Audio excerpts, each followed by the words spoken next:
rīkotajām apmācībām, interešu izglītības programmās Es uzņēmējs vecuma posmam, kas ir domāts vidusskolai 10. 12. klases.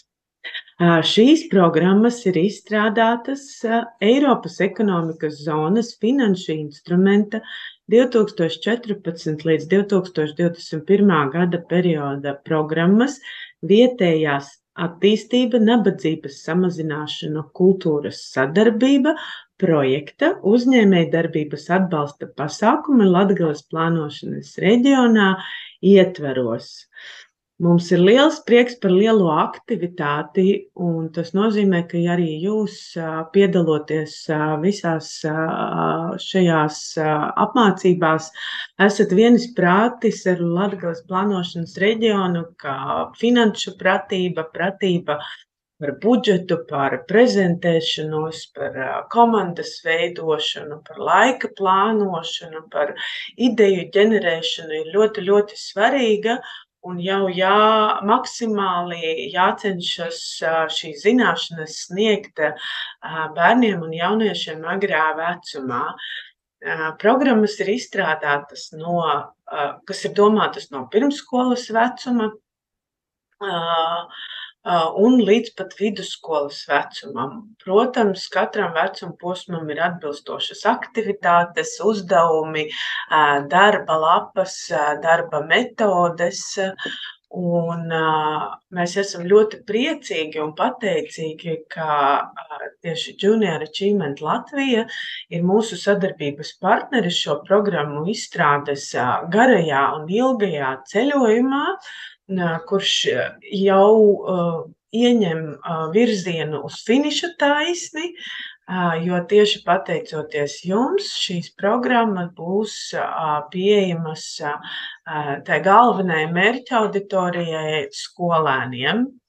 Vēlamies arī teikt lielu paldies Latgales plānošanas reģiona vārdā par operatīvo un veiksmīgo sadarbību Latgales izglītības pārvalžu kolektīviem, jo patiešām ir bijis ļoti daudz nepieciešama svarīga informācija, lai šo projektu varētu realizēt, lai varētu programmas izstrādāt, ieviest un īstenot Latgales izglītības iestādēs. Un mums ir patiesas prieks, ka šī komunikācija ir bijusi tik operatīva un veiksmīga un viegla, ka rezultātā jau šajā mācību gadā, kas tūlīt sāksies visā Latgalē, 80 izglītības iestādēs tiks realizēti 106 pulciņi Es uzņēmējs. Liels jums paldies! Es esmu pārliecināta, ka šīs nākamās 2 stundas palidos vēja spārniem un novēlu jums gūt iedvesmu, radošumu, jaunas zināšanas, informāciju par dažādiem jauniem rīkiem un metodēm, kā efektīvāk, vieglāk, interesantāk komunicēt ar saviem audzēkņiem, vidusskolas skolēniem, jo tie jau ir lielie jaunieši, lielie bērni, kuri daudz zina, daudz prot, daudz māk, un līdz ar to noteikti ir sarežģītāk arī jums nodarbību vadītājiem. Un vēlos dot vārdu Martai Bušai, kura ir šo programmu autore un galvenokārt arī rokas grāmatas autore. Protams, piepalīdzot Martas kolēģiem no Junior Achievement Latvija, kurš nu vēl labāk spēs un pratīs jums izstāstīt un apmācīt jums, kā darboties ar rokas grāmatu, kā vadīt nodarbības un lai programmas mērķi būtu sasniegti. Marta, vārds tev! Paldies, Rūta, par ievadu. Labdien visiem skolotājiem, Paldies, ka šodien esat pieslēgušies. Paldies, ka esat ieinteresēti izmēģināt ko jaunu, izmēģināt jaunu varbūt pieeju jūsu ierastajā mācību procesā. Un mēs centāmies izstrādāt tiešām jūsu vajadzībām un jūsu mērķiem atbilstošu interešu izglītības programmu. Un es ceru, ka arī šīs 2 stundas un nākamās rītdienas nodarbība būs tāds liels solis mums kopīgi spērts, lai jau pavisam drīz septembrī un pirmajā mācību semestrī jūs varētu pa īstam iedzīvināt šo mūsu veikto darbu un doties pie skolēniem ar šo saturu.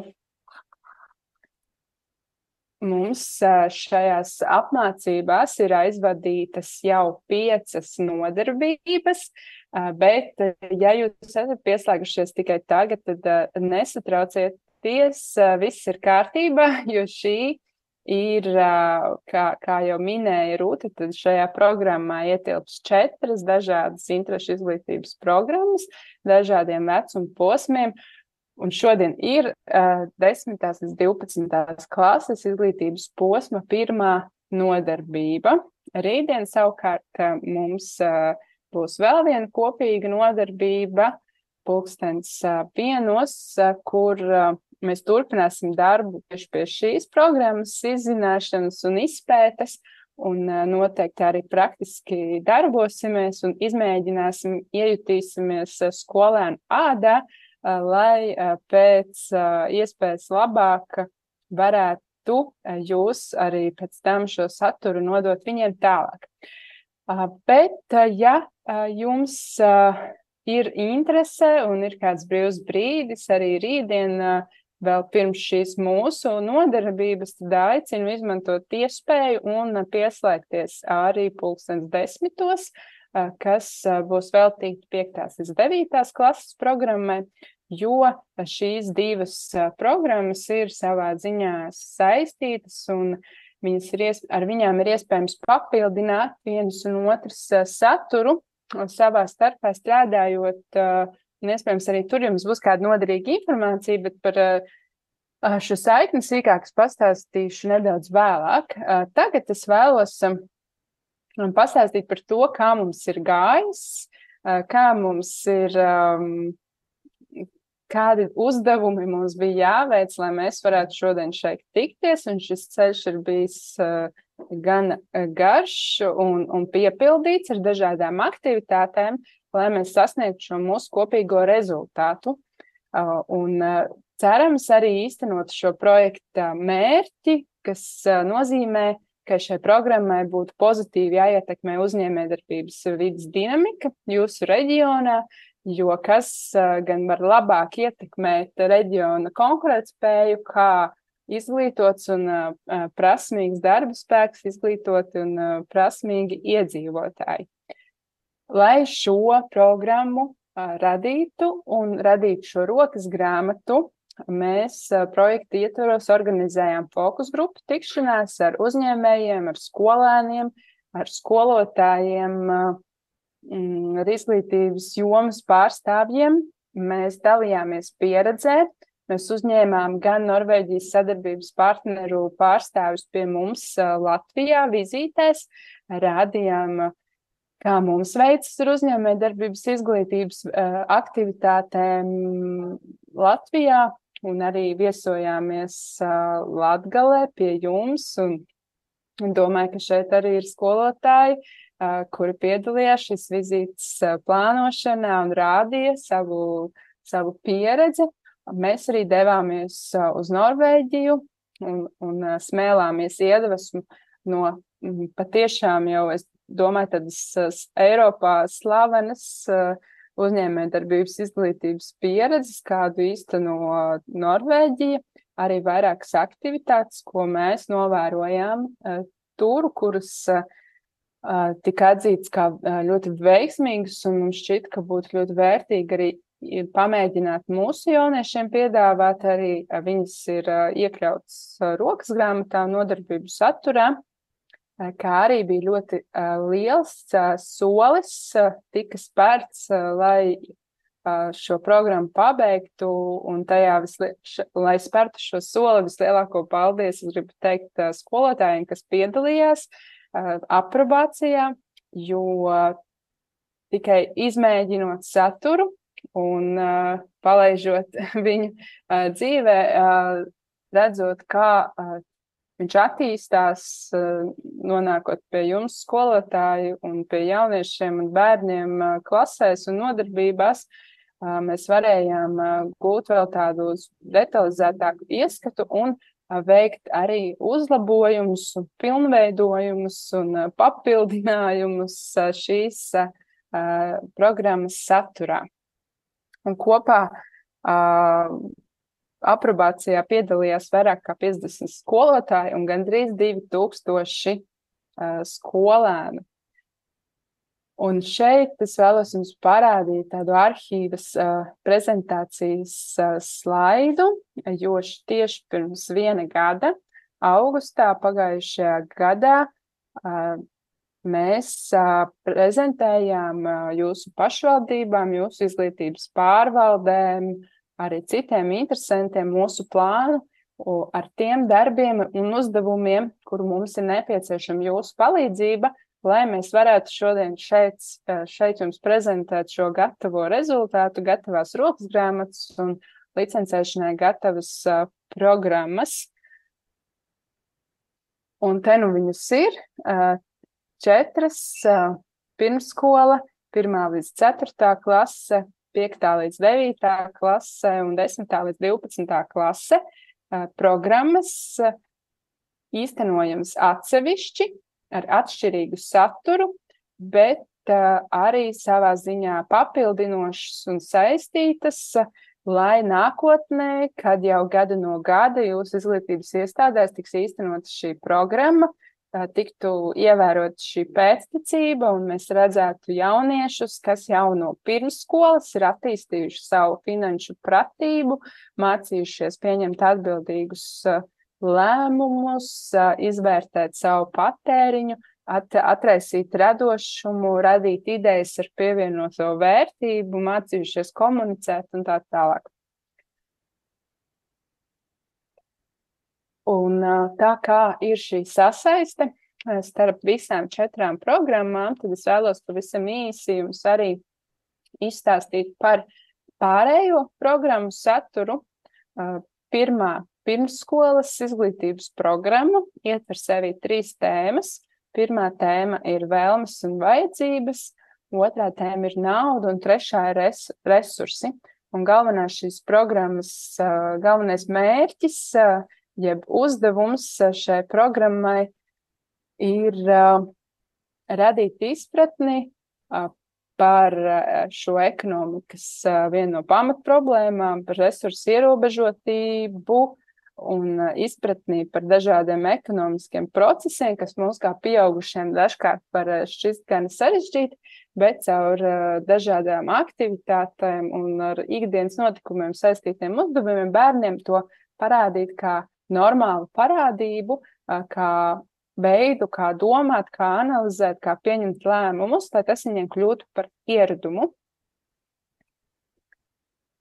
Otrā programma, 1. līdz 4. klases izglītības līmenis, kā jau teicu, ir savā ziņā turpinājums. Tādēļ jūs redzat, ka tēmas, vēlmes un vajadzības un nauda atkārtojas, taču jau tādā padziļinātākā, sarežģītākā līmenī, vairāk mācoties ne tikai pašus pamatus par to, kas ir vēlmes un vajadzības, bet trenējoties dažādās nestandarta situācijās, jau šīs vēlmes un vajadzības atšķirt. Tāpat arī par naudu, par naudas vēsturi, trenēties veikt dažādas darbības, matemātiskas darbības, saskaitot naudu, vedojot ieradumu uzkrāt naudu un mācoties par naudas ceļu, kā nauda ceļo mūsu sabiedrībā, līdz ar to liekot jau tādu mazu sēkliņu zemē un veidojot šo izpratni par to, ka cik uzņēmējdarbība ir nozīmīga valsts konkurētspējai, reģionu konkurētspējai. Un 5. līdz 9. klase ir tā programma, kur es jūs kā vidusskolas skolotājus arī aicinātu apskatīties video ierakstu, ja jūs nedzirdējāt iepriekšējo pirmo nodarbību šeit, nodarbību par šīs programmas īstenošanas apmācībām, jo daļa no satura no šīs programmas noteikti varētu būt ļoti noderīga un aktuāla arī jūsu vidusskolas līmenī, proti, kas ir uzņēmējdarbība.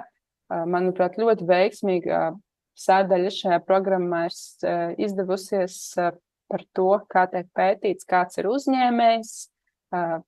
Tad seko tēma par biznesa ideju radīšanu, kur ir iekļautas vairākas ideju ģenerēšanas metodas un to praktiskā pielietošana, par darbu komandā un ievads par finansēm un kā noslēdzošā arī par sociālajām prasmēm, par uzvedību, rakstību, runu, prezentāciju uzņēmējdarbības vidē.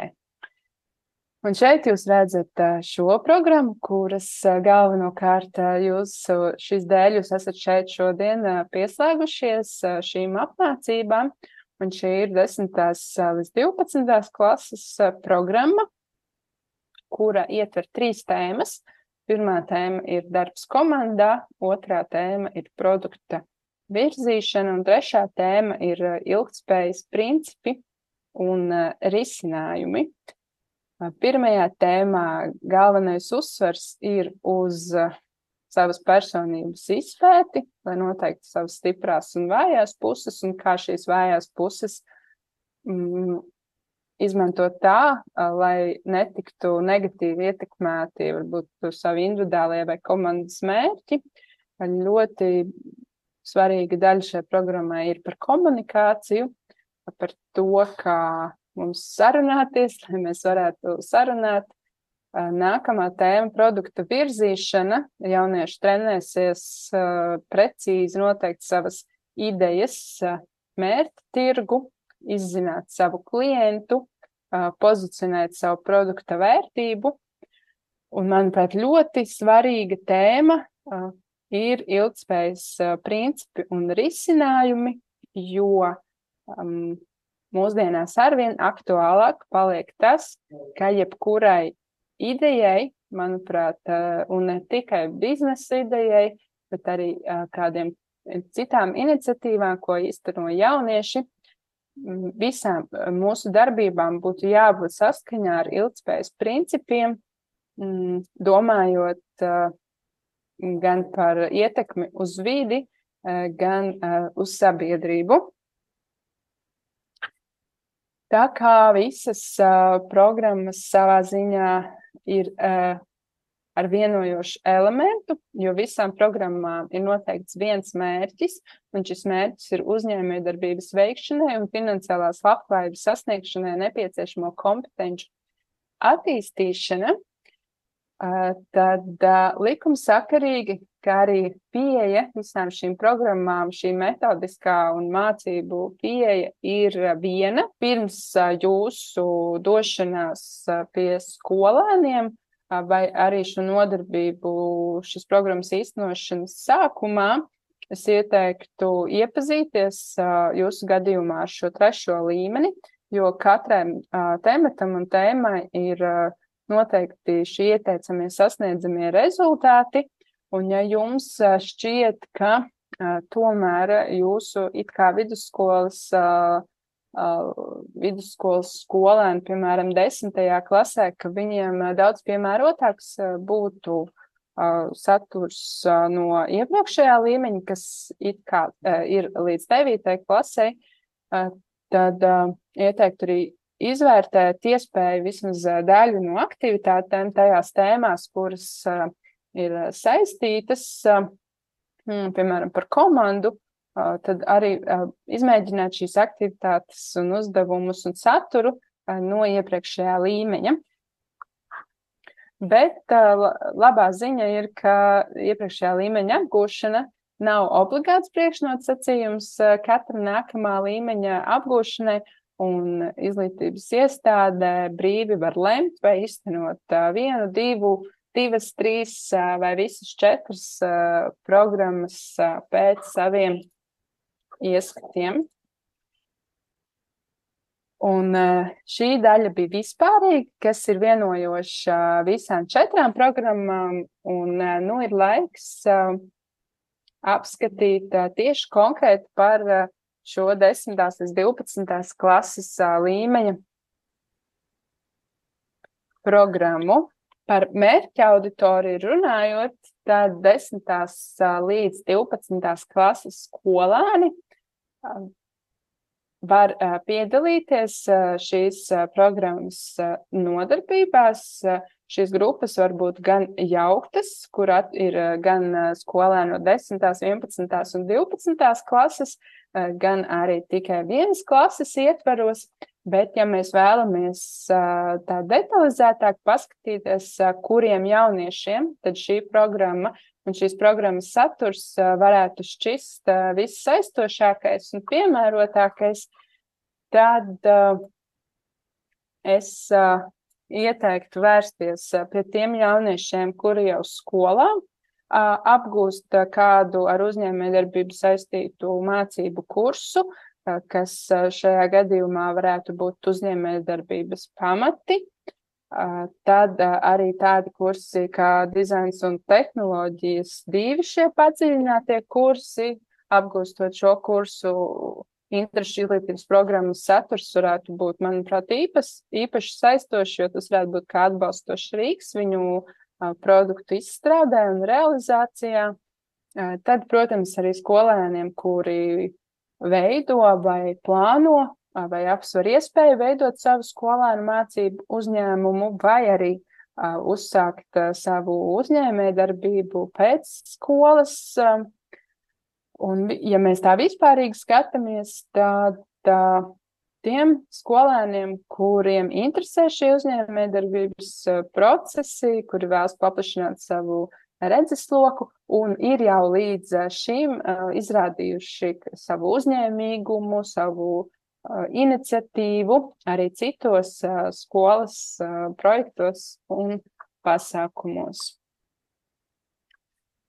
Saskaņā ar Eiropas komisijas uzņēmējdarbības ietvaru struktūru, no kuras ir aizgūta arī šī programmas pieeja un arī uzņēmējdarbības kompetenču raksturojumi un aktivitātes saistībā ar to. Šajā ietvaru struktūrā ir noteikts, ka uzņēmējdarbības izglītībā ir ārkārtīgi liela loma praktiskai pieredzei un iespējai šīs teorētiskās zināšanas pielietot un pārbaudīt praktiski darbībā.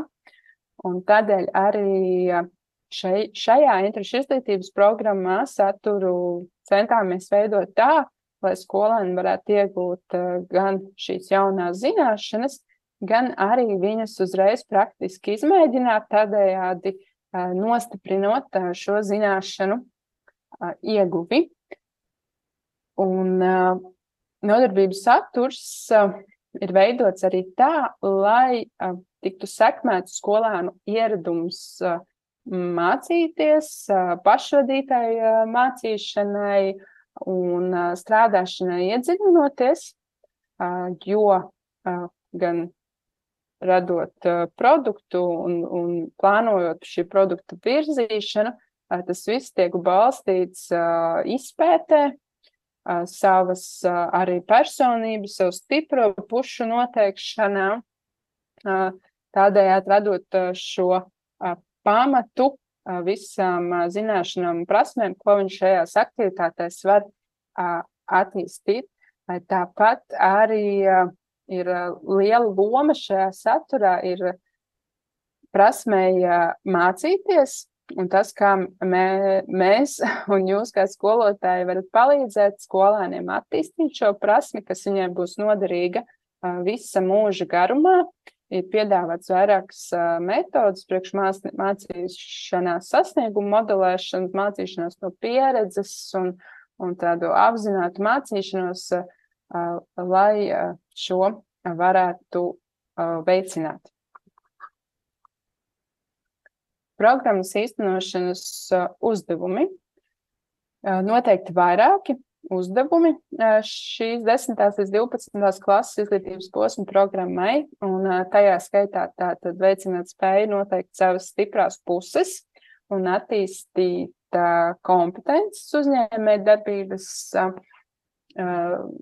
veicināt proaktīvu uzvedību sevis pilnveidošanai un pašrealizācijai, rosināt tādu attieksmi un ieradumu veidošanu, kas ir nepieciešams, lai jaunieši spētu nākotnē sasniegt savu finansiālo un personīgo labklājību, pilnveidot spēju plānot un organizēt darbu, arī gan savu individuālo, gan komandas, veicināt prasmi konstruktīvi diskutēt, risināt konfliktus un sastrādāties ar dažādām personībām un cieņpilnīgi komunicēt, gan arī komandas ietvaros, gan arī tādā lietišķākā vidē. Programma ir paredzēta īstenot 20 nodarbību laikā, un vienas nodarbības ilgums ir 40 minūtes.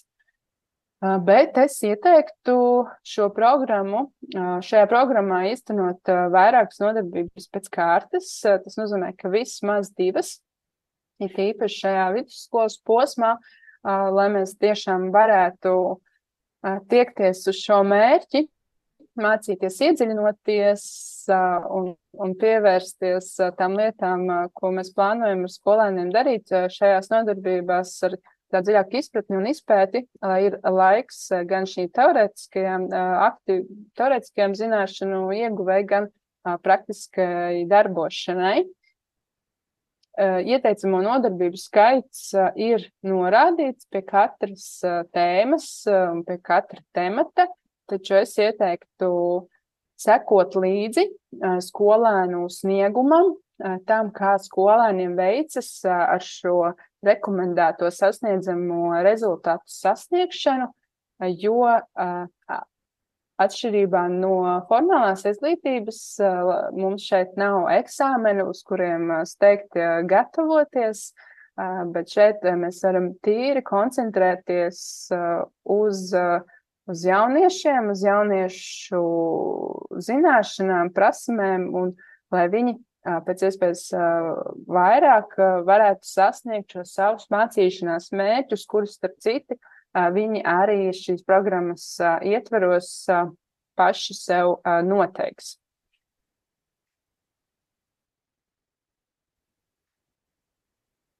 Forma, protams, ir ieteicama ar klātienes nodarbības, ja vien kādi citi apstākļi mūs neietekmē. Tās ir nodarbības, kurās liela loma ir sarunām un diskusijām un dalīšanās pieredzē. Arī iesaku apdomāt telpu izkārtojumu, lai tas vairāk būtu draudzīgs, lai skolēni varētu darboties grupu darbā un diskutēt arī grupas ietveros. Un tāpat iesaku arī izmantot iespēju atsevišķi šīs nodarbības aizstāt ar citām mācību formām, kā mācību ekskursijām, dalību kādos tematiskos pasākumos, bet šīs iespējas ir arī norādītas pie katras nodarbības. Šajai programmai vidusskolas posmā svarīgākais un tāds galvenais pieejas akcents ir klasiskā mācīšanās kopiena, kas arī ir saskaņā ar šo manis jau daudzkārt pieminēto uzņēmējdarbības kompetenču ietveru struktūru, jo šāda klasiskā mācīšanās kopiena tiek atzīta par vienu no ieteicamajām metodēm uzņēmējdarbības izglītībā vispār, Un šādi darbojoties un dibinot šīs ciešās attiecības un uzticību un sadarbībā balstītas attiecības grupā, kopīgu mērķu noteikšanu, kopīgu darbu plānošanu, tiek veiksmīgāk sasniegt šie uzņēmējdarbības izglītības mērķi. Par resursiem, kas ir nepieciešami, lai īstenotu šo programmu. Pirmkārt, rokas grāmata ir digitāla, un jūs viņu jau saņēmāt savos e-pastos kopā ar Zoom pieslēgšanās saitēm šīm apmācību nodarbībām. Arī visi iekļautie mācību līdzekļi, kas ir nepieciešami, lai īstenot šīs programmas saturu, ir digitāli. Un jūsu uzdevums ir viņus jūsu izglītības iestādē izprintēt un atsevišķos gadījumos varbūt arī izmantot laminēšanas iekārtu, ja tas ir nepieciešams.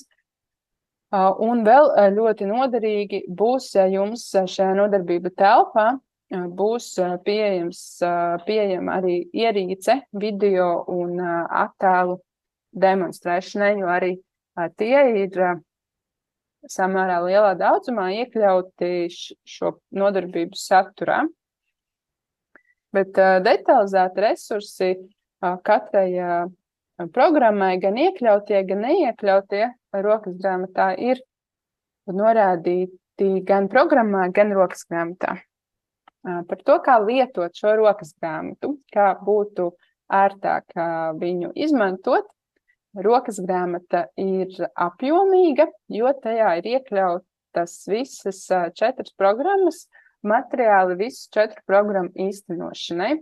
Un katra nodaļa ir veltīta vienai programmai, un katrā šajā programmas nodaļā ir uzskaitīti gan programmas mērķi un uzdevumi, gan programmas tēmas un nodarbību pārskats, gan arī katras tēmas izvērsts apraksts, ieteicamie sasniedzamie rezultāti, attīstāmās caurvīju prasmes, un kas ir īpaši šai 10. līdz 12. klases programmai, tad arī ir norādīti attiecināmie sasniedzamie rezultāti no vispārējās vidējās izglītības standarta, kas varētu būt īpaši noderīgi skolotājiem, kas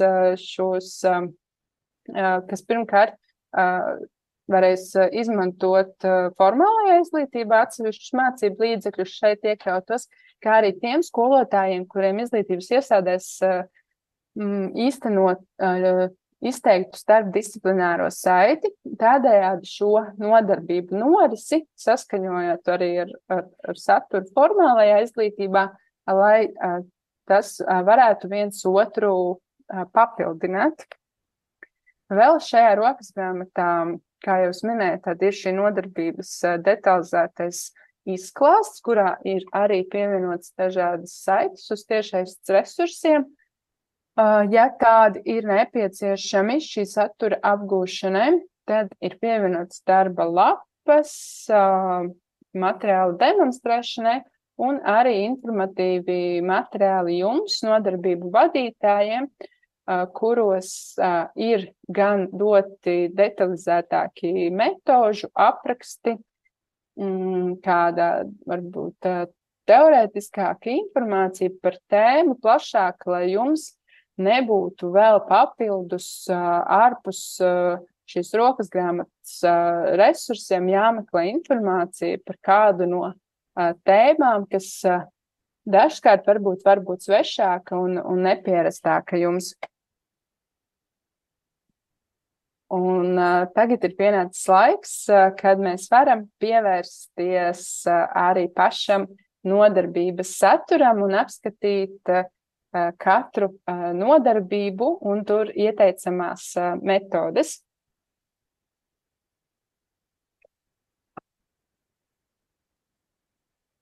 Pirmā tēma ir darbs komandā, un tajā ir iekļautas diezgan daudz nodarbības, kuras ir veltītas gan sevis iepazīšanai un savu stipro vājo pušu noteikšanai, gan līderībai, gan komunikācijai veiksmīgai, un ieteicamies sasniedzamie rezultāti šajā tēmā, jeb tas, ko skolēnam vajadzētu varēt izdarīt vai demonstrēt pēc šīs tēmas apguves, ir tātad, ka skolēns var nosaukt savus talantus, nosaukt savas stiprās puses un arī nosaukt to, kas viņam būtu vēl jātīst sevī, kā arī diskutēt un spriest par savu piemērotību dažādiem pienākumiem vai procesiem uzņēmējdarbībā. Tālāk būtu labi, ja skolēns arī spētu spriest un novērtēt savu personības atbilstību ar līdera raksturojumu un kā arī demonstrēt prasmi diskutēt, izmantojot faktus, izteikt un saņemt konstruktīvu kritiku, izvairoties no konfliktiem grupās un komandās. Un pirmā nodarbība pazīt vienam otru. Tāpat kā arī 5. 9. klases pirmajā nodarbībā, arī šajā ir ieteicams, it īpaši, ja grupa ir jauna un savā starpā nepazīstama, tad organizēt kādu no leduslaušanas aktivitātēm. Un arī pat, ja tā jau ir viena klase, kur jau ir mācījusies kopā, manuprāt, šāds ievads ar saliedējošu aktivitāti būtu labs sākums tam, lai mēs tiešām šo grupu un šo mācīšanos šajā programmā varētu īstenot kā mācīšanās kopienu, kas bija viens no šiem mērķiem un pieejas akcentiem. Rokasgrāmatā ir iekļauti 2 piemēri, 2 saliedējošām aktivitātēm.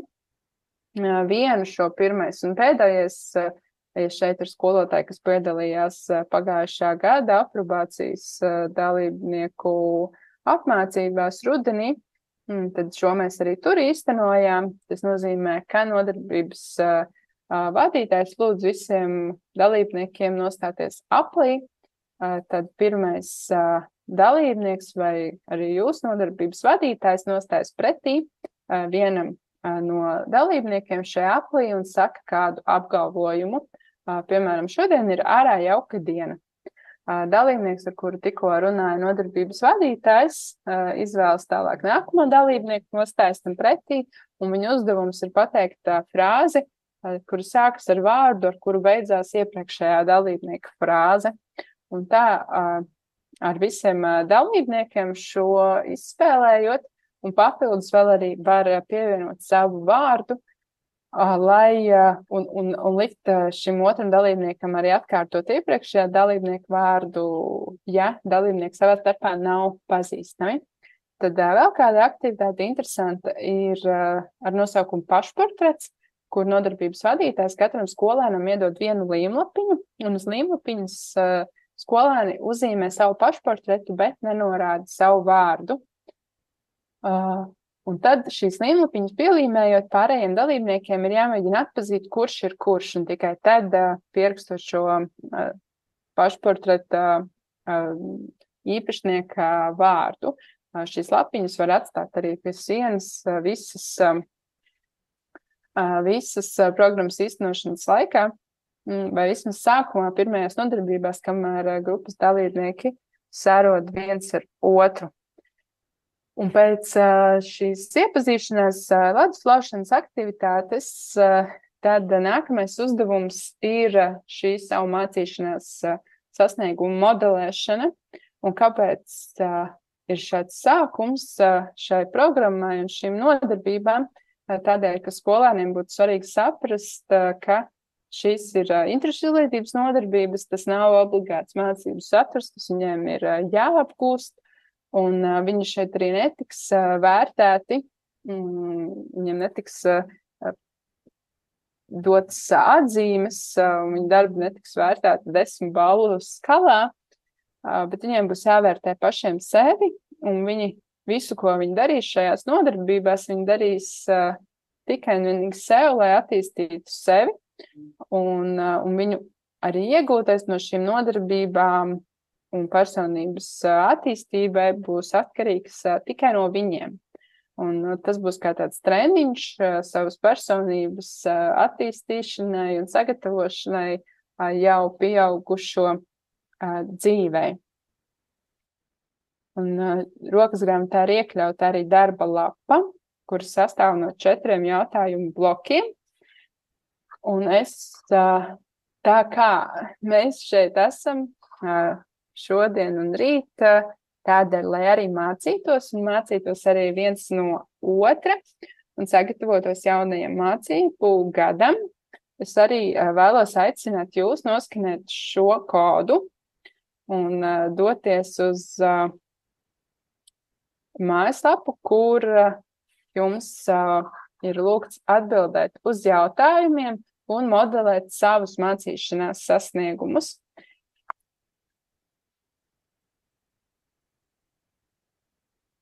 Es tūlīt arī atvēršu.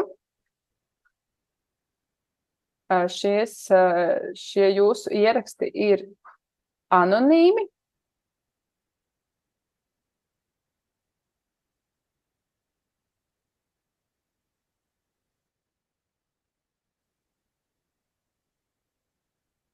Šie jūsu ieraksti ir anonīmi un pavisam kopā būs 3 jautājumi.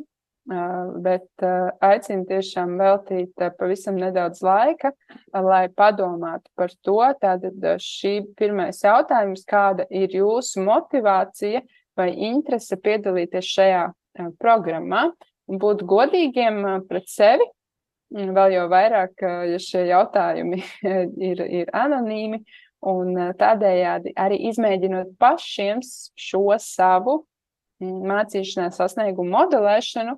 Es domāju, ka jūs daudz labāk varēsiet pēc tam arī saviem skolēniem vadīt šo aktivitāti. Kā es skatos, ka 5 dalībnieki jau raksta savas motivācijas, gaidam parādīties pirmās.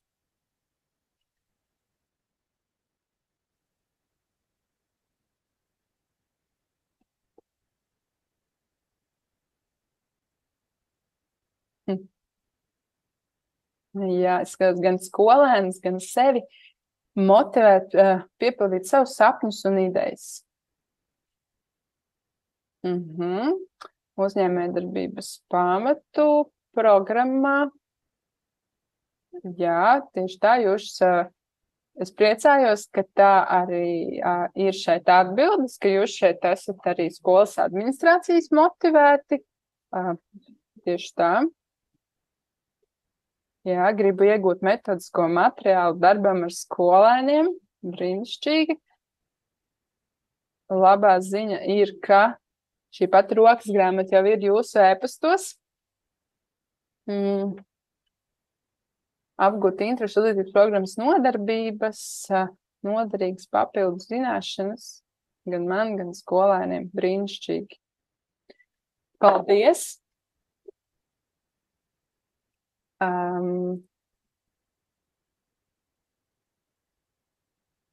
Un vēl izmēģināsim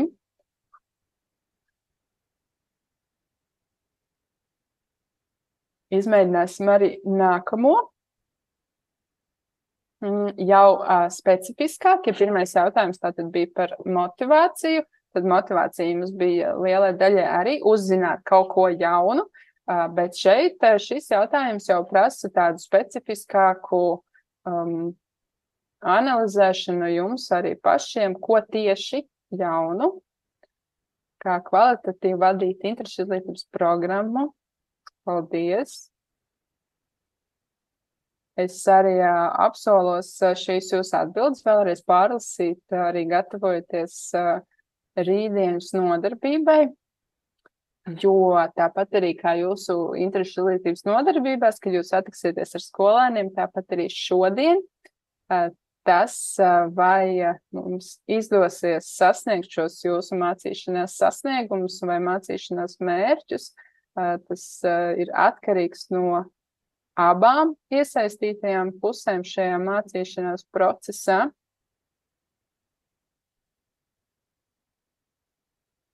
jaunas metodes. Es ceru, ka būs. Es ceru, ka arī būs kas jauns priekš jums. Idejas un mācību materiāls viennozīmīgi būs. Man ir prieks redzēt. Kā pareizi motivēt sevi un skolēnus būt drošākiem un runāt par savām idejām un tās realizēt.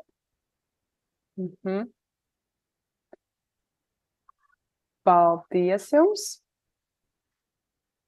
Un noslēdzošais, pēdējais, trešais jautājums, uz ko es jums lūkšu atbildēt, ir lūk šis. Kā jūs zināsiet, ka esat sasniegusi savus mērķus? Jo tad, kad mēs mēģinam nosprost savus mērķus, vai tie ir īstermiņi vai ilgtermiņi, ir svarīgi, lai mēs viņus formulētu izmērāmi, lai mēs varam atķeksēt kā darbu sarakstā, vai tas ir izdarīts, vai tas nav izdarīts. Lai tas nav tikai abstrakti jēdzieni, bet konkrēts virziens, konkrēti darbi, uz ko mēs virzāmies. Šis varētu būt tāds sarežģītāks nedaudz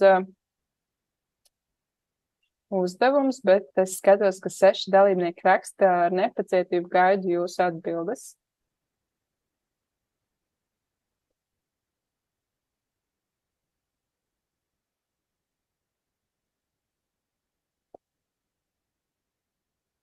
Ja skolēni būs ieinteresēti turpināt iesākt to, brīnišķīgi.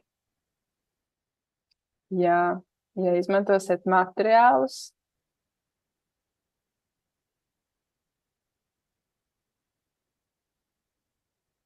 motivēt skolēni uzsākt uzņēmējdarbību, radīt inovācijas, lai veicinātu Latvijas ekonomikas attīstību, izdosies saprast to, ko daru un redzēt ieinteresētus jauniešus, salīdzināšu ar savām priekšzināšanām. Jā, tieši tā. Jūs varat arī salīdzināt, jo ja jūs mēģināt uzzināt ko jaunu, tad šī noteikti būs visefektīvākais veids. Atgriezieniskā saite no skolēniem.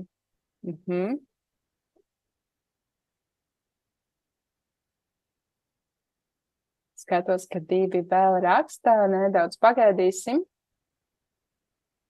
Un tad arī varēsim turpināt ar to saturu, lai jūsu plānotos mācīšanās sasniegumus mēs kopīgi varētu arī īstenot.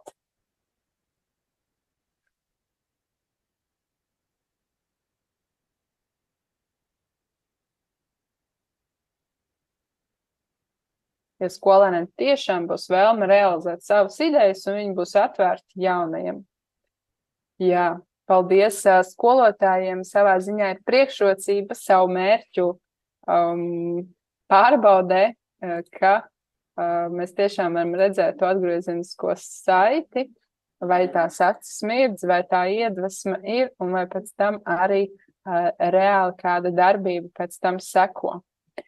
Lūk, un es ceru, ka jums patika šāda pieeja, un ceru, ka arī jūs viņu varētu izmantot saviem skolēniem, jo tas viņam palīdzēs arī pēc tam nākotnē šo mācīšanās procesu jau uztvert vairāk ne tikai kā kaut ko vajag jums kā skolotājiem, vai kaut ko vajag zināt eksāmenā, un tikai tam dēļ es to mācos, bet es to daru priekš sevis, priekš savas attīstības.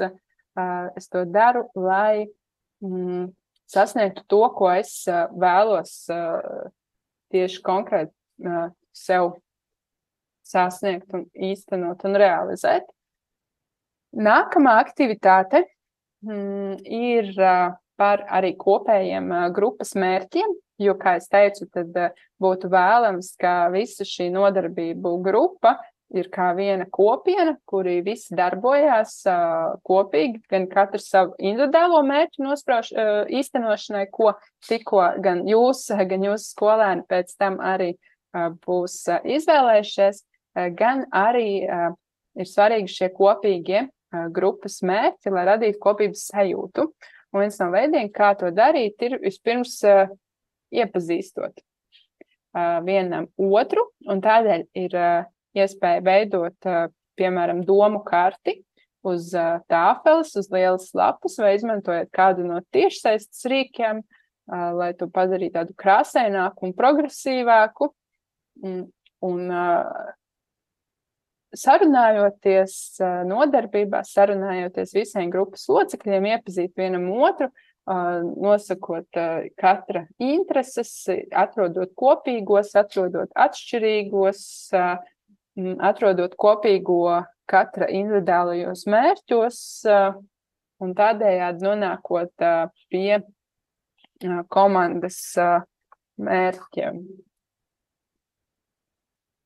Un savukārt nodarbības noslēgumā vai kā papildus aktivitāti pēc tam aizsūtot skolēniem arī elektroniski. Mēs piedāvājam šādu mācīšanās dienas grāmatu. Šī noteikti nav no tām obligāti ieteicamajām metodēm, ko varam izmantot, bet tas varētu būt kā turpinājums tiem motivētākajiem, kuriem īpaši patika šī pirmā aktivitāte ar mācību sasniegumu modelēšanu, un šis savukārt arī viņiem varētu noderēt, lai mācīties, lai attīstītu šo mācīties prasmi. Un šajā darba lapā ir vērtējums, kuru var veikt, ja ne pēc katras nodarbības, tad iespējams arī pēc katras tēmas, par to, lai analizētu, ko katrs skolēns zināja priekš, ko viņš ir uzzinājis jaunu, atceroties, kāds bija mērķis, novērtējot, cik lielā mērā šis mērķis ir sasniegts, ko vēl skolēns šajā tēmā vēlētos uzzināt, kā arī man īpaši patīk šis pats noslēdzošais jautājums, kas tev vēl ir jāpajautā nodarbību vadītājiem, lai arī šis mācīšanās process par tēmām viņš uzreiz nenoslēgtos ar kā formālajā izglītībā ar pārbaudas darbu, bet nepieciešamības gadījumā tomēr sniegtu maksimālo skolēniem no katras tēmas un atbildēt uz viņu jautājumiem. 2. līdz 3. nodarbība ir par stiprajām un vājajām pusēm, jeb kas man padodas un pie kā man vēl jāpiestrādā. Ir svarīgi skolēniem paskaidrot, ka it visā mēs nevaram būt labi, un tas ir, un tā tas ir, un katram ir savas stiprās puses un ir vājās puses, un dažkārt ir grūti pieņemt savas vājās puses, jo gribētos būt veiksmīgam it visā un mācēt it visu. Taču svarīgs posms, lai mēs varētu atpazīt gan savas stiprās puses, gan arī citu stiprās puses, ir arī šo vājo pušu apzināšana un viņu neignorēšana un tāda objektīvs skats pašam uz sevi. Un kāda ir ieguvumi no tā, ka mēs katrs priekš sevis nosakam savas stiprās puses? Ja mēs veicam darbu, kas ir saskaņā ar mūsu stiprajām pusēm, tad mēs izjūtam sevi entuziasmu, mēs jūtamies enerģijas pilnāki, mēs varam daudz vairāk laika produktīva veltīt šo uzdevumu veikšanai. Citreiz varbūt arī jums ir bijusi tāda sajūta, ka pilnīgi pazūd laika izjūta, darot kādu uzdevumu vai darbu. Ir augsts snieguma līmenis, un mēs izjūtam to vēlmi turpināt darīt šo uzdevumu pat tad, ja mēs jūtamies noguruši vai ļoti satraukti. Un savukārt, ja mēs darām darbu, kurš nav saskaņā ar šīm lietām, kas mums padodas, un kas ir šīs mūsu stiprās puses, tad visi šie faktori neieslēdzas, un tas rezultāts arī ir diezgan negatīvs. Tāds ir tas pamatojums, kāpēc ir svarīgi apzināties savas stiprās puses. Un kā viena no aktivitātēm ir spēle bingo, talantu bingo vai stipro pušu bingo, kuras arī pēc aprobācijas rezultātiem skolēniem ļoti patika, un arī skolotājiem ļoti patika. Un jūs šeit varat redzēt šo savu šo darba lapu bingo, kur ir doti dažādas stiprās puses, dažādi talanti, kuri varētu piemist jūsu skolēniem. Un šī izdevuma norise nozīmē, ka skolēniem ir jāsteigā pa savu grupas telpu, jāiet sarunāties ar saviem grupas dalībniekiem un jāatrod tie grupas dalībnieki, kuram ir kāda no šīm stiprajām pusēm, un tad viņš var atzīmēt ar X, ka šī stiprā puse ir atrasta. Un mērķis ir aizpildīt pirmajam visus lauciņus. Par nākamo darbu lapu, kas ir zināt savas stiprās puses. Viena no tādām teorijām vēsta, kā mēs varam izzināt tos, kas mums tiešām padodas, ir atcerēties bērnību.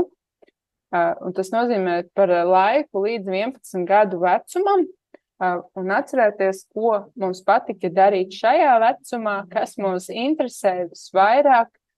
Un tad mēs, jo pastāv uzskats, ka tad šajā vecumā, bērnībā, mēs esam vistuvāk tiem saviem talantiem, nevis kaut kādām sabiedrības normām par to, ko citi no mums sagaida, kas mums būtu jādara. Un par to arī ir šī darba lapa. Un tālāk skolēniem ir jāuzraksta un jāapvēl 3 lietas no dotajām, kas viņam patīk, kas viņam padodas, un ar kurām savām rakstura īpašībām viņš visvairāk lepojas.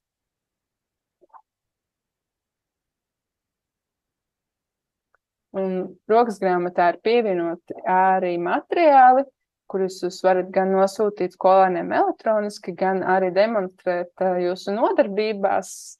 Un šajā gadījumā, šajā tēmā ir materiāls par to, kas ir šīs stiprās puses, kas ir šie klupšanas akmeņi un kā no viņiem izvairīties un arī kā pārvērst šīs vājās puses netik traucējošos ieradumos. Papildus jūs varat izvēlēties veikt skolēniem sekojošas aktivitātes. Viens tātad ir skolēni sagatavo īsu stāstījumu, ja pitch prezentāciju par sevi, kas ir aptuveni līdz 100 vārdiem, iekļaujot savas stiprās puses, intereses, pieredzi, ko viņi ir jau guvuši kādās citās aktivitātēs, un tad šo prezentāciju nopičot saviem grupas biedriem.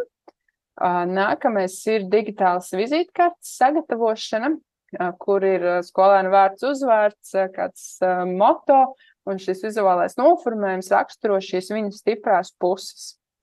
Un savukārt vēl trešā aktivitāte, ja papildus saturs, ir par dažādām mācīšanās tehnikām, jo, ja mēs pirms tam runājām par mācīšanās sasniegumiem un mācīšanās mērķiem, tad šī visa kontekstā ir svarīgi arī mums katram saprast, tīpaši arī vidusskolā un pirms augstskolas ir svarīgi saprast, kāds ir tas mācīšanās paņēmiens, kas mums katram strādā vislabāk. Jo vienam tas nozīmē, ka vajag šo vizualizāciju un vajag formulu matemātikas redzēt, lai viņu atcerētos. Citam tā ir dzirdes mācīšanās, kad ir svarīgi, lai informāciju varētu uztvert un dzirdēt ar skaņu. Tātad vispiemērotākie veidi, kā mācīties, varētu būt kādi podkasti vai konspektu ieraksti, mācīšanās no lasītā un rakstītā. Šis ir viens no man labi strādājošiem mācīšanās paņēmieniem, un lai cik dažkārt tas apkārtējiem varētu nešķist varbūt jocīgi, bet katram mums viņi atšķirās, un man tiešām, es atceros, arī bija augstskolā mācoties, es varēju pārrakstīt konspektus, un tādā veidā es arī iemācījos un varēju sagatavoties dažādiem pārbaudas darbiem. Un esmu novērojis, ka šis ir gan izplatīts mācīšanās paņēmiens, kas ir svarīgs, kas ir piemērots.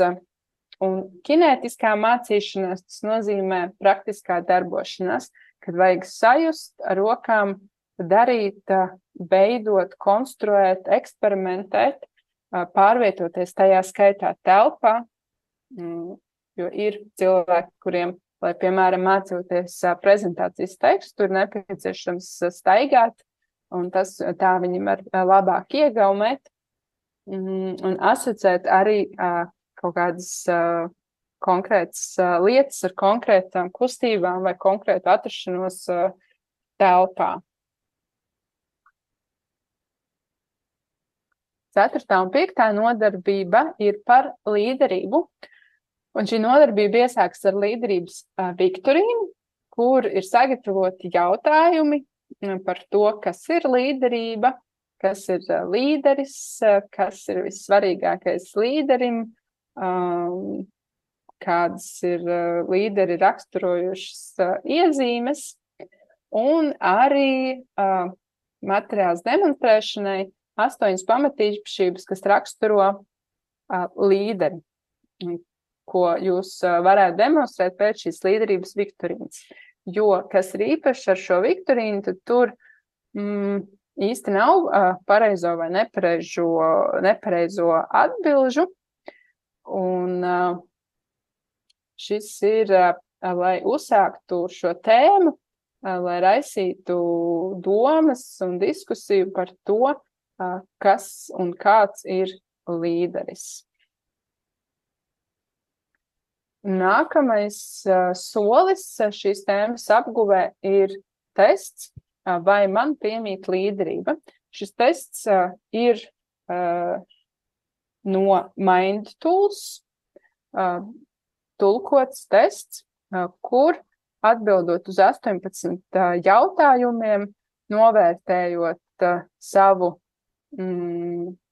reakciju un savu rīcību 18 dažādās situācijās, tiek novērtēts, vai šīm cilvēkam, kurš pilda šo testu, piemīt līderība, vai tomēr īsti nē.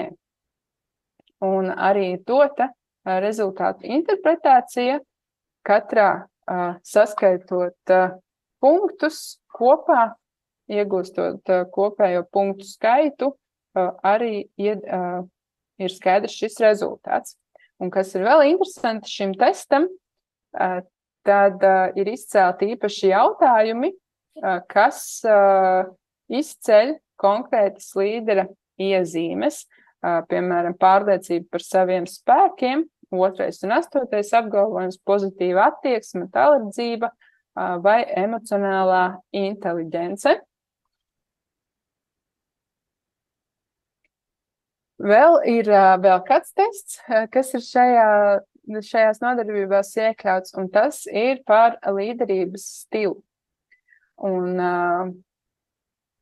skolēniem vajadzētu arī nodot šo vēstījumu, ka nav tāda laba vai slikta līderības stila, bet katrai komandai, un tajā skaitā arī katram uzdevumam, ir nepieciešams savs līderības stils. Un izpildot šo testu, saskaitot punktus atbilstošās krāsas laukumos, tiek iegūts rezultāts, vai šis cilvēks grupu darbā ir vairāk autokrātisks līderis, demokrātisks līderis, tāds, kurš ļauj rīkoties, vai tāds līderis, kas ir vērsts uz darījumu. Autokrātisks līderis ir tas, kurš pats vienpersonīgi pieņem lēmumus, un viņš arī sagaida, ka citi arī darīs tā, kā ir šis pieredzējušais līderis paredzējis. Viņš ir par bezierunu paklausību. Viņš ir piemērots grupas dalībniekiem, kuriem vajag stingru uzraudzību, noteikumus, kuriem patīk tāda pāraudzība, jo, kā es teicu, nav slikta līderības stila. var būt nepiemērota personību vai nepiemērota uzdevumu sadursme. Bet, ja ir, piemēram, darbinieki, kuriem patīk, kad ir konkrēti darba plāni ar uzdevumiem un vadītājs ļoti, ļoti stingri seko līdzi šo uzdevumu izpildē, tad autokrātisks līderis būs tieši tas, kas viņiem ir nepieciešams. Demokrātisks līderis ir tas, kurš apzinās grupas locekļu stiprās puses. Pirms viņš pieņem lēmumus, viņš ņem vērā locekļu domas un viedokli, viņš veicina radošumu un stiprina šo grupas morāli. Bet mīnus šim līderības stilam ir tas, ka nav piemērots grupām, kurām ir nepieciešams veikt ātru uzdevumu izpildi, ātru lēmumu pieņemšanu, ātrus risinājumus rast. Nākamais ir šis līderis, kurš ļauj rīkoties grupas locekļiem, kuriem ir nepieciešams patstāvīgs iedrošinājums, nepārtraukt palīdzību virzībā uz mērķi. Tu to vari, tev izdosies, nāc parādi, cik tu esi tālu ticis, paskatīsimies, padomāsim, ko mēs vēl varētu uz priekšu izdarīt, un tad viņš rīkojās. Šis tiem nederēs. Un 4. stils ir vērsts uz darījumu. Tas ir līderis, kurš izmanto dažādus motivējošus un stimulējošus rīkus un instrumentus, lai gūtu panākumus. Tas, kas varētu citiem šķist kā mīnus, ir tas, ka viņš pieprasa atbildību par pieļautajām kļūdām.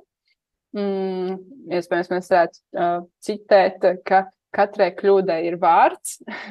Tas varētu būt šāda līdera bieži lietota frāze, un šāda vide īsti neveicina radošumu, nav arī pārāk pretīnākoša pārmaiņām, taču, kā jau es teicu, tad nav slikta vai laba līderības stila, ir tikai piemēroti vai nepiemēroti komandas locekļi, un tajā skaitā arī uzdevumi, kas šai komandai ir jāveic. Un šeit ir piemērs tam un pamatojums tam, ko es teicu, cik dažādās situācijās var būt piemērot atšķirīgi līderības stili.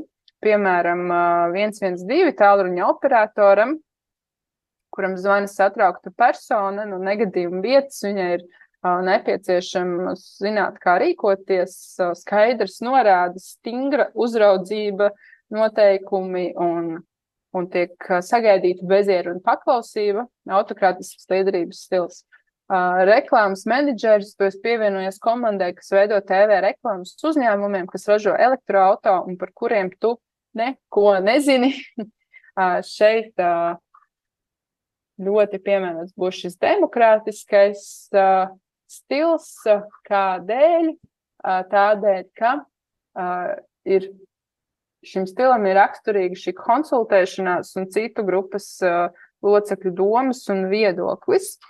Un tāpat arī pārējiem diviem līderības stiliem, gan šim, kurš ļauj rīkoties, gan tam, kurš ir vērsts uz darījumu, ir savi uzdevumi, kas būs tieši laikā šādam līderības stilam. 6. nodarbība - komunikācija, un šī ir noskatīta spēle, kluso telefonu šarāde, ļoti jautra spēle, ko jūs varat pamēģināt ar saviem skolēniem, kad ir, piemēram, 10 skolēni nostājas rindā viens aiz otra, rokas stiep viena attālumā. Svarīgi, ka spēles laikā nedrīkst sarunāties, apgriezties vai skatīties, ko dara citi spēles dalībnieki. Un tad pirmajam dalībniekam nodarbības vadītājs parāda īsu kādu kustību kombināciju, piemēram, pietupiens, roku pakustināšana kā putnam, imitēšana, ka kāpjam pa kāpnēm kustību, kaut kādu šādu kustību kombināciju. Tad tas, kuram jūs to demonstrējat, pagriežās ar jums pret muguru un pagriežās pret dalībnieku, kas stāv viņam priekšā, pretī, uzsit viņam pa plecu, lai viņš pagriežās, noskatās šo kustību kombināciju, griežās atpakaļ, rāda nākamajam dalībniekam. Un tas rezultāts visdrīzākais būs tāds, ka tā kustību kombinācija būs ļoti atšķirīga, tāda, kāda viņa bija sākumā, un tāda, kāda viņa būs pēc šiem 10 vai vairāk skolēniem, kas viņu būs caur savu uztveres prizmu izfiltrējuši. Un šī aktivitāte, manuprāt, ir kā tāds lielisks piemērs tam, kā strādā komunikācija, un ka komunikācijas laikā, cik daudz kas var noiet greizi, ja šī komunikācija netiek veikta korekti. Un šeit ir video, kurš, manuprāt, ļoti labi iegulstas šajā saturā. Viss video nav gluži par šo tēmu, to visu jūs varat izmantot varbūt citā saturā, jo saturs visam video ir vērtīgs, taču attiecībā uz šo komunikāciju aicinu skatīties no 5. minūtes, un to mēs arī tūlīt nedaudz paskatīsimies.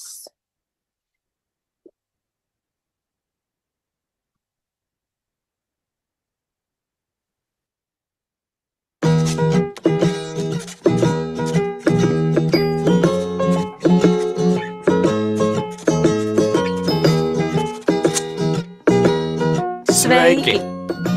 Šī filma veidot ar jaunatnes starptautisko programmu aģentūras īstenotās Latvijas un Šveices sadarbības programmas atbalsts jaunatnes iniciatīvu attīstībai attālos vai mazattīstītos reģionos atbalstu. Kāpēc tā? Klau, varbūt pastāstam viņiem, ko mēs zinām par komunikācijas stiliem. Jā, tā ir ļoti laba doma. Tūlīt uzzināsi vērtīgas lietas gan par sevi, gan par citiem, un iespējams, ka tas tev ļoti palīdzēs jau tagad un arī nākotnē. Tad, kad klausies par katru no komunikācijas stiliem, piefiksē, kurš vislabāk atbilst tev, kurš taviem draugiem un kurš ģimenes locekļiem. Čau! Kāds man prieks jūs redzēt! Cik lieliski, ka mēs satikāmies! Es dzirdēju, ka jūs kaut ko pastāstīsiet par manu komunikācijas veidu. Nu, sāciet! Tas taču ir tik interesanti!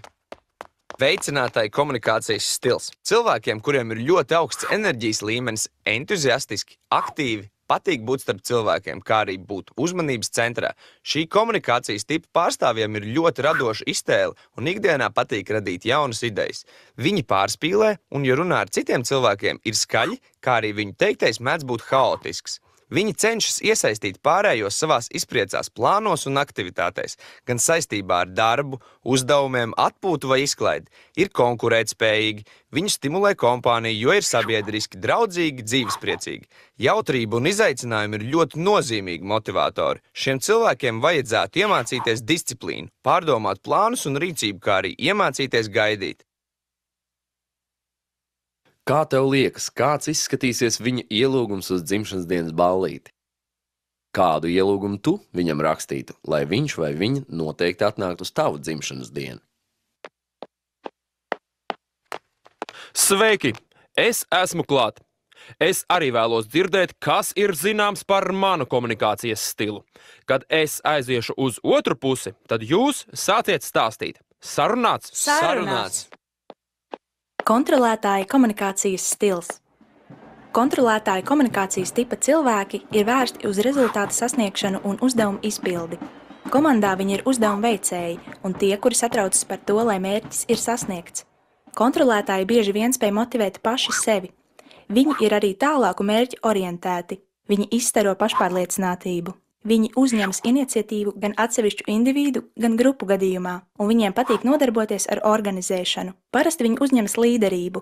Par citiem cilvēkiem spriež pēc viņu darbības rezultāta. Kontrolētāji jūtas ļoti slikti izgāšanās un enerģijas trūkuma gadījumā, kā arī tad, kad nevar paveikt visu ieplānoto.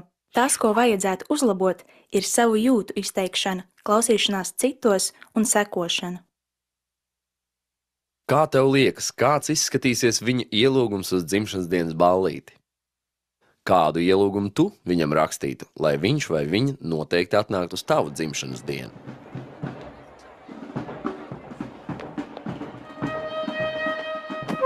Dārgie jaunieši, es priecājos jūs satikt un arī uzklausīt par manu komunikācijas stilu. Mums arī prieks!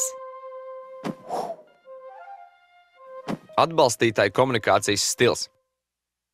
Atbalstītāju tipa cilvēki ir ļoti apzinīgi un atbildīgi. Viņi ir ļoti lojāli komandas biedri. Atbalstītāji ir labi klausītāji, un viņi ir arī pacietīgi, uzticami un izpalīdzīgi cilvēki.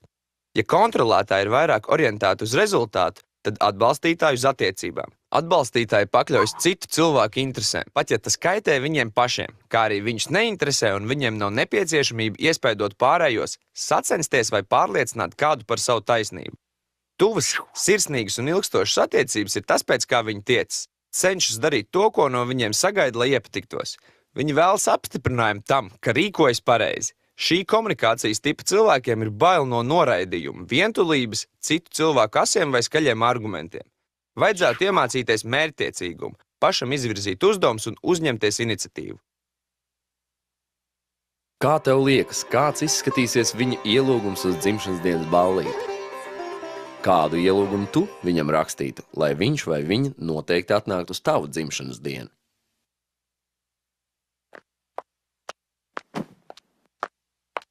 Esiet sveicināti!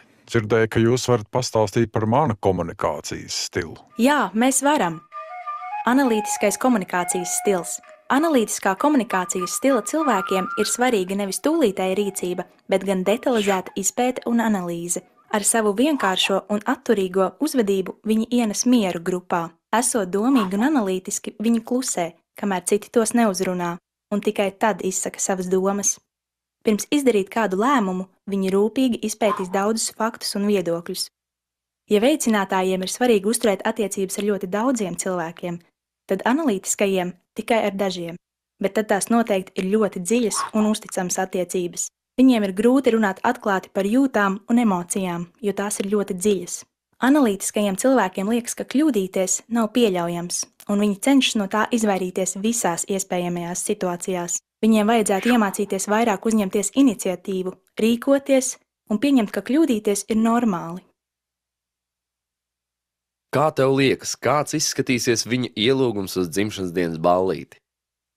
Kādu ielūgumu tu viņam rakstītu, lai viņš vai viņa noteikti atnāktu uz tavu dzimšanas dienu?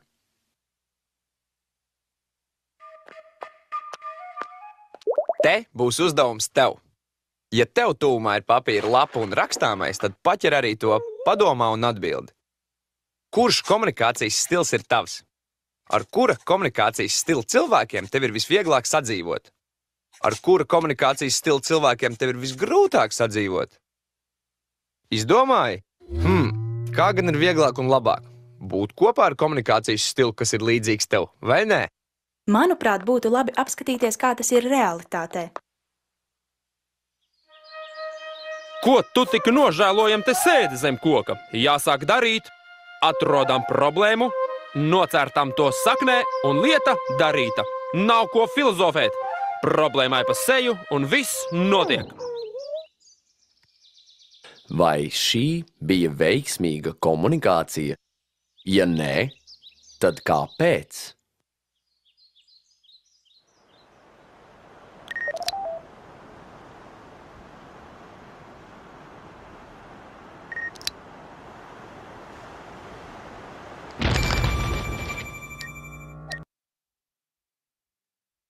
Ja, un video turpinājumā tātad ir vēl šie piemēri par to, kā sadzīvo dažādi komunikācijas stili, bet es priecātos, ja jūs čatā padalītos, vai jūs atpazināt sevi. Nav jānosauc, kurā stilā jūs sevi atpazināt, bet vai novērojāt sevi vai varbūt savus kolēģus.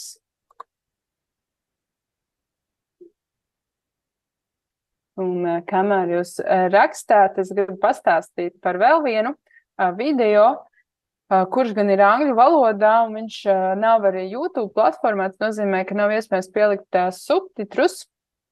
Bet, ja skolēniem nav problēmas ar angļu valodu, ļoti iesaku to noskatīties, jo tas ir Sofijas komunikācijas izaicinājums, un tas ir īsts video, tur nav aktieri, tas ir par meiteni Sofiju, kura strādā par baristu, viņa gatavo kafiju uz ielas stendā, un pie viņas vēršas dažādi klienti. Un, kā mēs zinām, cilvēki, mēs esam ārkārtīgi atšķirīgi, un katrs ar savu komunikācijas stilu, katrs ar savu personību.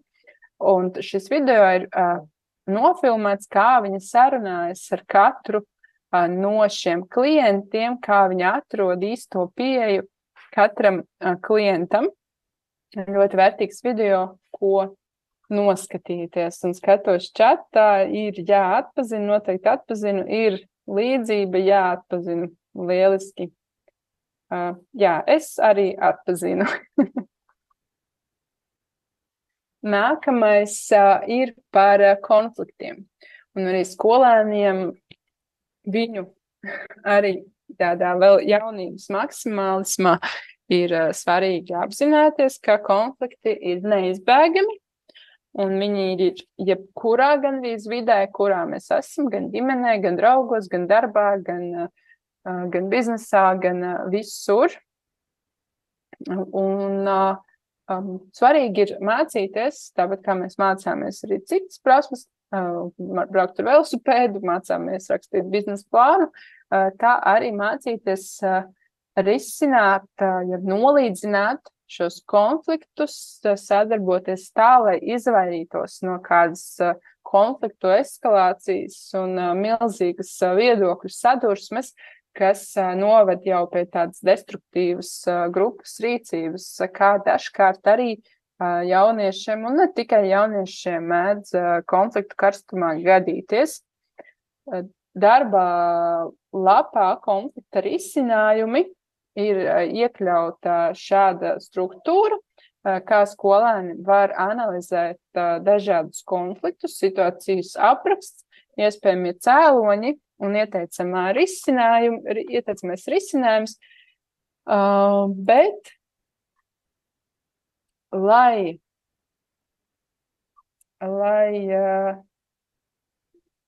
šo darba lapu varētu izpildīt, pirms tam ir ieteicams arī ar skolēniem parunāt par to, kā tad ir ieteicams šos konfliktus risināt un kā uzvesties šajās konfliktu situācijās. Un šeit jūs varat redzēt, šeit ir informācija no materiāliem demonstrēšanai, kas ir pievienoti rokas grāmatā.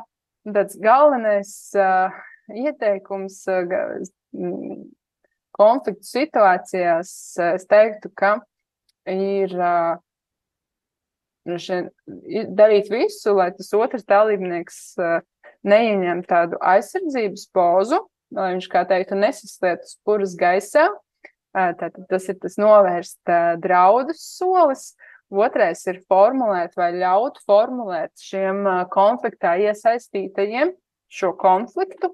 Tātad nosaukt lietas īstajos vārdos, nemainīt tēmu, nenovirzīties uz citiem pagātnes konfliktiem vai citiem pārdzīvojumiem, bet fokusēties uz šo vienu sadursmi, kas bija. Tad ir svarīgi, ja šis konflikts norit starp, piemēram, skolēniem grupā, tad ir svarīgi šim skolēnu grupas līderim vai vadītājam arī vadīt šo procesu, bet izteikties tikai tad, ja šis konflikts ved bezceļā, vai arī, ja ir, viņš jau tiek atrisināts, kā saka, arī šī pieeja konfliktu risināšanā, un ieteikumi un rīcības un vadlīnija, tad nevajag ar savu viedokli pārāk daudz, kā teikt, jaukties citu konfliktos. Ja? Bet jūs varat noteikti pēc tam arī detalizētāk ar šiem ieteikumiem iepazīties, atrast būtiskāko un arī skolēniem pēc tam nodarbībā būtu ieteicams, lasot šos ieteikumus, uzreiz katram no šiem soļiem, no 1 līdz 5, uzreiz domāt piemērus kādam varbūt neīstam konfliktam, kas ir noticis, jo tas varētu būt,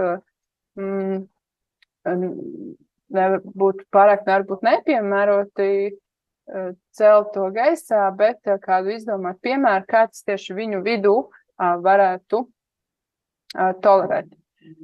Un arī ir doti šādi ieteikumi konfliktu situācijām, kā pirmkārt ir jāmēģina sajust tas brīdis, kad tas konflikts tuvojās, un tad jau varbūt laicīgi jau jāpabrīdina, ka varbūt labāk šo neturpinam šodien un piedāvāt apspriest jautājumus vēlāk, attīstīt šo empātiju sevi, lai spētu šo brīdi noskatīt, noķert, atcerēties to, ka gudrs ir nevis tas, kuram ir taisnība, bet gan tas, kurš saprot, ka šis cits ir jāpārtrauc, lai tas neeskalētu tālāk. Un svarīgi, un jauniešiem to ir svarīgi arī saprast, ka ir jāmāk atzīt arī sava vaina, un nevajadzētu izmantot tādas frāzes kā, bet tu tā izdarīji.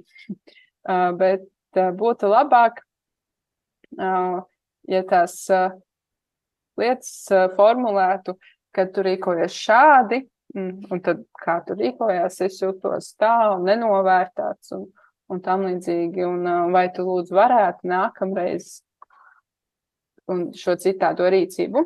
Bet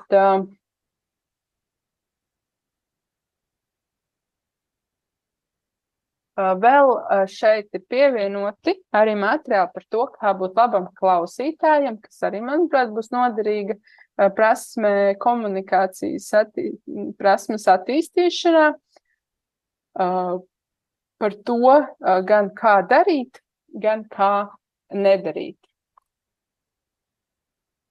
Un arī 7. nodarbība, kas ir veltīta pārliecināšana un vienošanās par to, kā šīs divas komunikācijas, kā šie divi komunikācijas veidi atšķirās, par to, kā neizmantot prasmi pārliecināt tādos negatīvos nolūkos.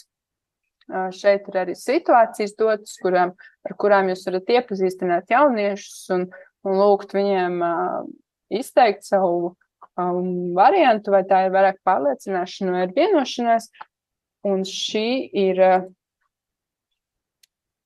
manuprāt, ir svarīga tēma, ko jauniešiem arī vidusskolā apgūt, it īpaši arī uzņēmējdarbības izglītības kontekstā, jo tas ir, tad, man liekas, spēja pārliecināt un arī spēja vienoties, ka tas ir nepieciešams, ir svarīga prasme, lai būtu veiksmīga sadarbība gan grupā, gan arī iegūt savu finansējumu sākuma kapitālam. Rokas grāmatā ir iekļaut arī padomi, kā labāk kādas frāzes konkrētas izmantot, lai mēs varētu labāk pārliecināt cilvēkus. Piemēram, ja mēs gribam kādu pārliecināt, tad pirms šīs pārliecināšanas mums ir, protams, jāsagatavojas. Un tā sagatavošanās nozīmē, ka mums pašiem priekš sevis ir jāsaprot, ko es gribu panākt, kurš man ir jāpārliecina. Jānodefinē vismaz 3 iemesli, kāpēc mans ieteikums ir laba ideja. Un jānosaka vismaz 3 ieguvumi otrai pusē no šīs manas idejas, par kuru es viņu vēlos pārliecināt. Un noderīgās frāzes, ko var izmantot, ir, piemēram, es domāju, ka būtu lieliski, ja mēs varētu. Es domāju, ka tas nāks par labu mums abiem, jo un tam līdzīgi. Un otrā tēma ir par produkta virzīšanu. Un šajā tēmā ir, protams, produktu virzīšana ir ārkārtīgi plaša tēma, bet tieši šajā programmā mēs paredzējām, ka skolēni pievērsīsies 2 sadaļām. Pirmā ir mērķa tirgus noteikšana un savā klienta izpēte, un otrā savukārt tēma ir vērtības pozicionēšana un mācīšanās šo vērtību pozicionēt. Tāpat kā pirmajā tēmā, šeit ir noteikti arī sasniedzamie rezultāti tēmā. Tātad, ka skolēnam vajadzētu mācēt pētīt un analizēt savu klientu, lai uzzinātu pēc iespējas vairāk par viņu paradumiem, par to, kā pielietot dažādas produktu virzīšanas stratēģijas, lai viņš pēc iespējas tuvāk šim klientam varētu piekļūt. Tad viņam vajadzētu skaidrot, kāpēc ir svarīgi pozicionēt savu produkta un uzņēmuma vērtību un sagatavot arī vērtības piedāvājumu schēmu, skaidrot nepieciešamās darbības un procesus tās noteikšanai. Kā jūs redzat, tad šeit ir arī sasniedzami rezultāti no vispārējās vidējās izglītības standarta. Vēlos akcentēt, ka tie netiek pilnībā sasniegti šajās nodarbībās, taču ir attiecināmi. Tas nozīmē, ka ja jūs veidojat šo starpdisciplināro saiti ar formālās ar mācību obligātā satura skolotāju kādā priekšmetā, vai ja jūs pats esat, piemēram, uzņēmējdarbības pamati, kursu skolotājs un paralēli īstenojat šo interešu izglītības programmu, tad būtu vērtīgi, ja tajos brīžos, kad jūs uzņēmējdarbības pamatu programmā īstenot kādu no šiem sasniedzamiem rezultātiem, arī interešu izglītības nodarbībās tiek skatīta šī otrā tēma. Un arī papildus zināšanām, papildus resursi, kas var noderēt padziļinātai šīs tēmas apguvei, ir norādīti šīs tēmas aprakstā. 8. nodarbība, kā saprast, kas ir mans klients. Un šai nodarbībai vajadzētu iesākties pastāstot par to, kas ir dizaina domāšana. Dizaina domāšanas metode savā ziņā ir balstīta tādā izpētes nepārtrauktā izpētes procesā, kad mēs varam it kā pabeigt vienu soli, bet iegūstot rezultātus, atgriezties atkal kaut 2 soļus atpakaļ. Un tādēļ es arī vēlētos demonstrēt šo video par to, kas ir dizaina domāšana, kā to pielietot, un tas būtu kā ievads šai tēmai un šim tematam.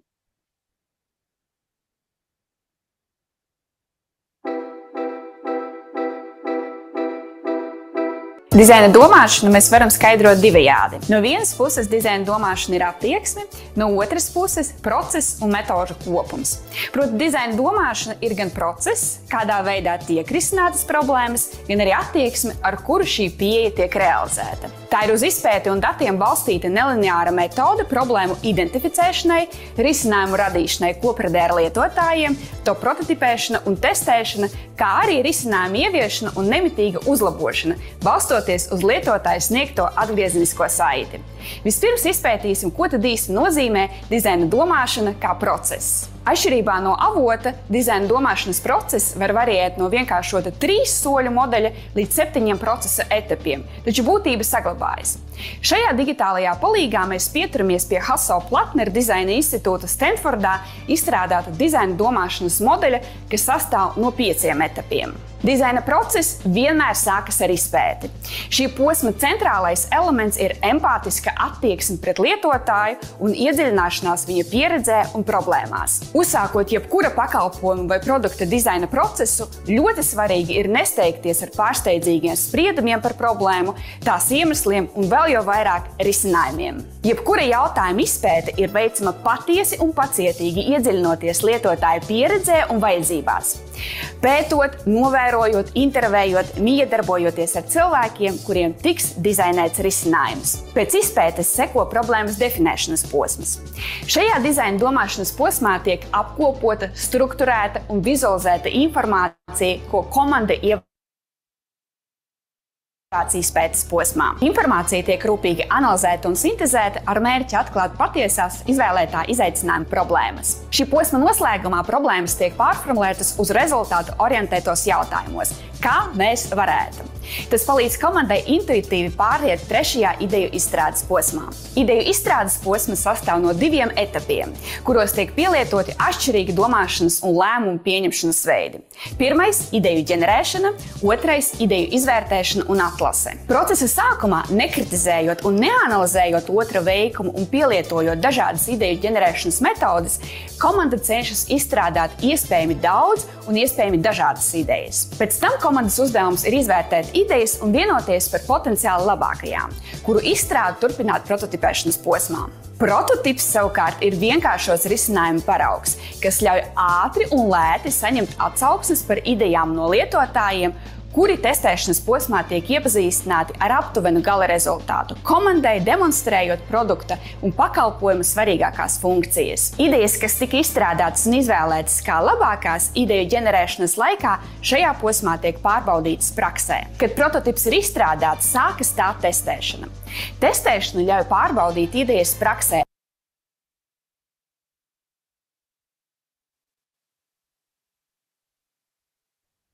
Šajā video tātad skolēni iegūst to kopējo bildi, kopējo pārskatu par to, kā notiek produktu radīšanas process, izmantojot dizaina domāšanas metodi, kas noteikti skolēniem nav sveša, mācoties pēc šī jaunās kompetenču pieejas, un paldies Startit par šo video. Tieši, manuprāt, ļoti veiksmīgi arī šajā programmā viņu var izmantot.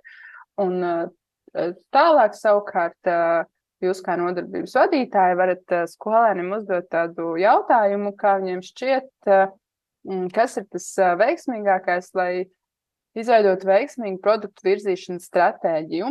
Iespējams, ka tur varētu būt atbildes arī par to, ka produkts vai laba reklāma vai skaists logo vai kā tam līdzīgi, bet tas svarīgākais ir tas, ka svarīgi ir saprast, ka vissvarīgākais, lai spētu veiksmīgi virzīt savu gatavo produktu tirgu, ir zināt savu klientu. Un nevis tikai, kas ir mans klients, bet ļoti detalizēti par to, ko viņš jūt, ko viņš dara, kas viņu satrauc, kā viņš rīkojas un uzvedas dažādās situācijās, ko viņš vēlas, kā viņš iepērkas, kā viņš pieņem lēmumus par savu iepirkšanos un tam līdzīgi. Un šo visu var izpētīt, izmantojot dažādas metodas. Viens no variantiem ir arēnas vingrinājums, manuprāt, tāda interesanta aktivitāte, kuru mēs arī aizguvām no mūsu sadarbības partneriem Norvēģijā. Šis vingrinājums sastāv no diezgan daudz soļiem, taču šādi var ļoti labi vingrināties šīs sākuma mērķa grupas noteikšanā un mērķa grupas aprakstā veidošanā, lai pēc tam jau varētu veikt tādu detalizētu lietotāju izpēti. Pirmais solis nozīmē, ka skolēni uz līmlapiņām pieraksta dažādas mērķa grupas, kurām teorētiski varētu radīt produktu. Un mērķu grupas ir ieteicams izvēlēties pēc iespējas šaurākas, nevis vienkārši vīrieši vai sievietes, bet, piemēram, balerīnas. Tālāk no šīm visām izvēlētajām mērķu grupām ir jāizvēlas viena mērķu grupa, ar kuru tālāk strādās. Uz līmlapiņām, jaunām līmlapiņām tālāk uzrakstā vairākas vietas, kur varētu satikt šīs mērķa grupas pārstāvjus. Atkal veic izvēli un izvēlas vienu vietu, ar kuru strādāt tālāk. Nākamais uzrakst uz līmlapiņām, ar ko mērķa grupa nodarbojas šajā vietā. Ko viņi tur dara, kādus savus ikdienas uzdevumus tur veic. Un atkal izvēlās vienu. Nākamais uzraksta, kādas problēmas un izaicinājumi varētu rasties šajā mērķu grupai veicot šo darbību. izvēlas vienu problēmu, tālāk uz līmlapiņām uzraksta iespējamos ieteikumus, kā šo problēmu varētu risināt. Un šeit tiešām uzsvērt vajag, ka jo vairāk iespējamo risinājumu, jo labāk. Un noslēgumā izvēlas šo vienu risinājumu produktu. Ko mēs iegūstam no šīs metodas pielietošanas? Pirmkārt, skolēni iemācās, kā aprakstīt mērķa auditoriju, kad ir svarīgi tātad pirmkārt detalizēt mērķa auditoriju vietu, kur viņi atrodas, ar ko viņi nodarbojas, un kādas problēmas šai mērķa auditorijai ir, gan arī šī rezultāta, šīs aktivitātes rezultātā var ģenerēt idejas. Un darba lapā mans klients savukārt tur ir jāiztēlojas katra ideālais klients, kas ir tas viņa sapņu klients. Un, ja sākumā var šķist jocīgi rakstīt viņa vārdu un vecumu un tādas detalizētu informāciju, tad šis ļoti palīdz pie personifikācijas, un arī liela uzņēmuma izmanto šādu stratēģiju. Un to, ka ir svarīgi detalizēti izprast savu klientu, lai varētu izvēlēties precīzāk šos produktu virzīšanas kanālus un, attiecīgi, pārdošana arī būtu efektīvāka. Par to runā daudzi. Un viens no, manuprāt, brīnišķīgiem piemēriem ir šajā TEDx Berlin video, kuru vada cilvēku uzvedības pētniece, un viņi dalās savā pieredzē ar to, cik svarīgi ir nevis vienkārši pētīt savu klientu, bet cik svarīgi ir mācīt uzdot pareizos jautājumus, jo arī šajā programmā un arī citur mācību saturā vidusskolā jauniešiem ir jāveic šī lietotāja izpēte vai mērķa auditorijas izpēte, jāveic intervijas, iesaka izmantot dažādas metodas, kur pamatā ir saruna ar šo savu potenciālo klientu, bet svarīgi ir arī mācēt šo sarunu virzīt un uzdot pareizos jautājumus.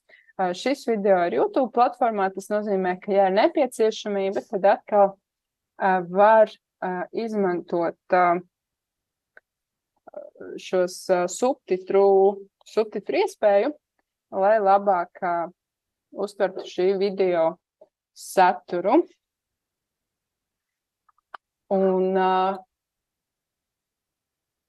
mēs tuvojamies pavisam tuvu esam noslēgumam, un man jums ir mājas darbs. Man jums ir mājas darbs, kurš es priecātos, ja viņu jūs izpildītu, jo tad mums arī raitāk noritētu nākamā nodarbība un varētu pievērsties arī praktiskajam darbam, un šis mājas darbs ir par šo vērtības piedāvājumu, par patērētāju profilu veidošanu un par vērtības piedāvājuma veidošanu. Jums ir iespēja varianti, kā šo mājas darbu veikt. Viena no opcijām, viens no variantiem ir atvērt un lejupielādēt un iepazīt, manuprāt, fantastisku resursu, kurš jums kā uzņēmējdarbības jomas pārstāvjiem varētu būt ārkārtīgi labs palīgs arī turpmākajos mācību laikā. Un šī ir Denisa Šķeulova un Nika Plēgmaņa grāmata Atspēriena punkts veiksmīgai uzņēmējdarbībai, Rīgas Tehniskās universitātes autoru grāmata. Un nav jālasa visa. Līdz rītdienai 4 lapas puses, un var iepriecināt, ka lapas puses ir pavisam nelielas. Otra opcija ir noskatīties video. Un trešā iespēja, kā jūs varat iepazīties ar šo patērētāju profila veidošanas metodi, ir arī es uzņēmējs rokas grāmatā lejupielādējot un iepazīstoties ar 339. līdz 340. lapas pusi. Tā kā es tikai priecāšos, ja jums sanāks apskatīties šos vienu vai vismaz vienu no šiem avotiem,